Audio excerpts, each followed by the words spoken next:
The importance of this conference, I think, has been highlighted already, where there seems to be a huge gap between what people are talking about doing and what is actually happening. And when you complicate that confusion with an economic crisis that is taking shape, and a wave of that is taking shape in developing countries, we have no answers yet.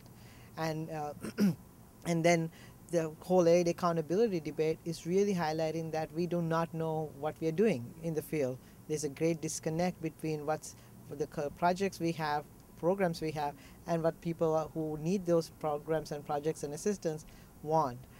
So it's become like this projectitis issue. So we have a long ways to go to understanding the complexity, and I think over the next few years, as things get more complex, what I'm afraid will happen is the most vulnerable people we are concerned with will get further disenfranchised, and that, I hope, never happens. One of the effects of the global economic crisis that we've seen in our immigration and refugee program is that refugees who are resettled here in the U.S. are not able to get the types of funds that they need. For example, it's harder for resettled refugees to find jobs now. The resettled refugees coming to the U.S. are some of the world's most vulnerable people. They're not only refugees, but they're female heads of household, unaccompanied minors, survivors of violence and torture. And our affiliates that help to give funds to, put the down payment pay the rent for an apartment, or buy people's furniture when they first come to the U.S., they're given $900 per refugee to do that, which is just not enough. That $900 is supposed to last for 3 months. So we've had to think about very innovative ways to find additional resources for those people.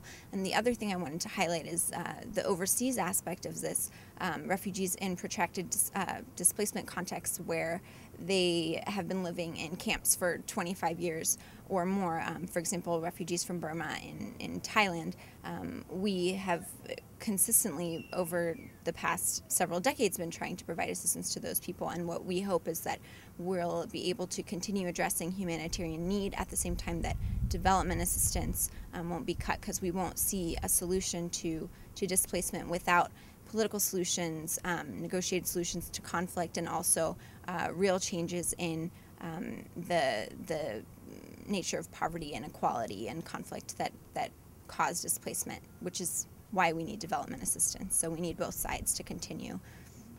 Time and again in disasters, we respond after way too long of a lag time with programs that don't mitigate or reduce vulnerability and are too late. And so we're attempting in this symposium to get people to think about getting ahead of the curve for a change to ward off the worst impacts of death and disability in the economic crisis, assuming the economic crisis is protracted and maybe even gets worse.